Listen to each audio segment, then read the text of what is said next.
from cosmic dust to a single spark of life on Earth. This is the incredible, turbulent story of where we truly began.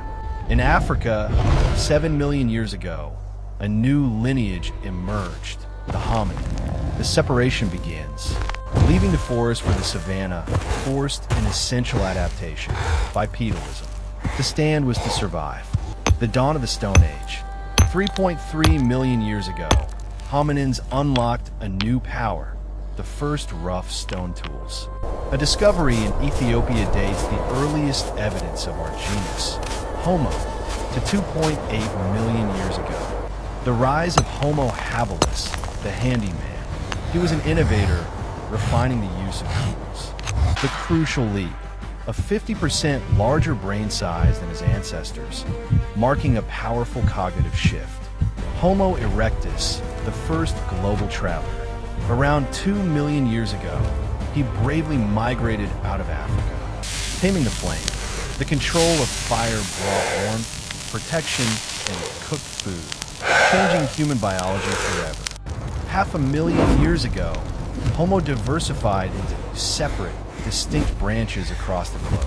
Evolution was not a simple line. Close-knit species met and interbred, sharing their genetic destiny.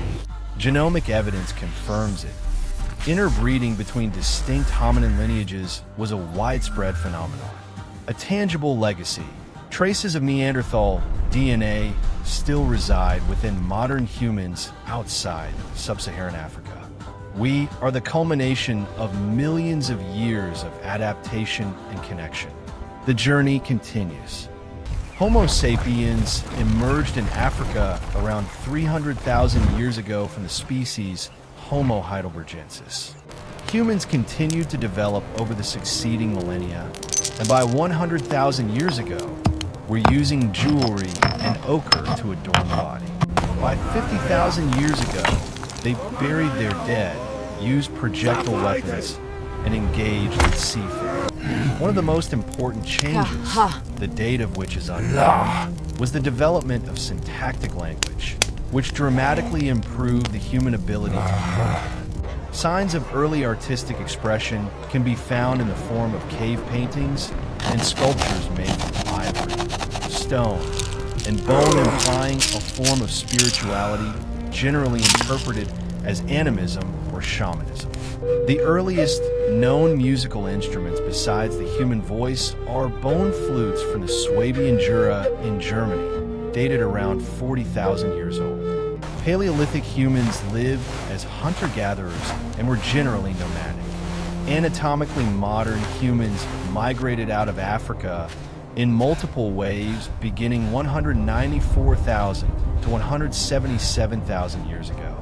The dominant view among scholars is that the early waves of migration died out, and all modern non-Africans are descended from a single group that left Africa 70,000 to 50,000 years ago. Homo sapiens proceeded to colonize all the continents and larger islands, arriving in Australia 65,000 years ago, Europe 45,000 years ago, and the Americas 21,000 years ago. These migrations occurred during the most recent Ice Age, when various temperate regions of today were inhospitable. Nevertheless, by the end of the Ice Age, some 12,000 years ago, humans had colonized nearly all ice-free parts of the globe. Human expansion coincided with both the Quaternary extinction event and the Neanderthal extinction. These extinctions were probably caused by climate change, human activity, or a combination of the two. Human existence was once defined by the relentless hunt, a nomadic life. Beginning around 10,000 BCE, the Neolithic Revolution marked a development that fundamentally changed the human lifestyle. Agriculture began independently in different parts of the globe, including a diverse range of taxa in at least 11 separate centers of origin.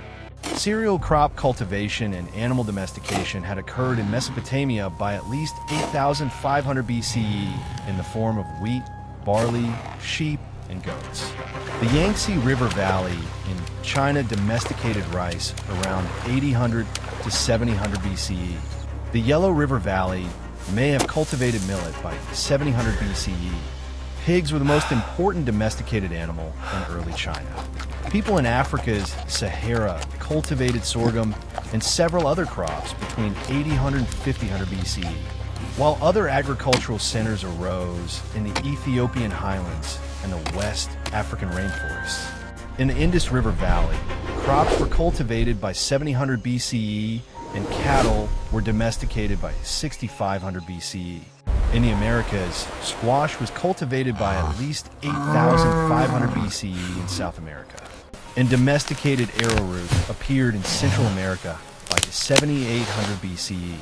Potatoes were first cultivated in the Andes of South America, where the llama was also domesticated. It is likely that women played a central role in plant domestication throughout these developments. Various explanations of the causes of the Neolithic Revolution have been proposed. Some theories identify population growth as the main factor. Others see population growth not as the cause, but as the effect of the associated improvements in food supply. Further suggested factors include climate change, resource scarcity, and ideology. The transition to agriculture created food surpluses that could support people not directly engaged in food production, permitting far denser populations and the creation of the first cities and states. Cities were centers of trade, manufacturing, and political power. They developed mutually beneficial relationships with the inhabitants of the surrounding countrysides. Pastoral societies based on nomadic animal herding also developed, mostly in dry areas unsuited to plant cultivation. Conflict between nomadic herders and sedentary agriculturalists was frequent and became a recurring theme in world history. Metalworking was first used in the creation of copper tools and ornaments around 6400 BCE. Gold and silver soon followed, primarily for use in ornaments. The first signs of bronze, an alloy of copper and tin, date to around 4500 BCE, but the alloy was not widely used until the 3rd millennium BCE. The development of agriculture changed our destiny, laying the foundation for all we know today, the beginning of the world. From a small seed, agriculture laid the foundation for all we know today. But as the first cities rose, a great new epoch began. Next episode, the Age of Ancient.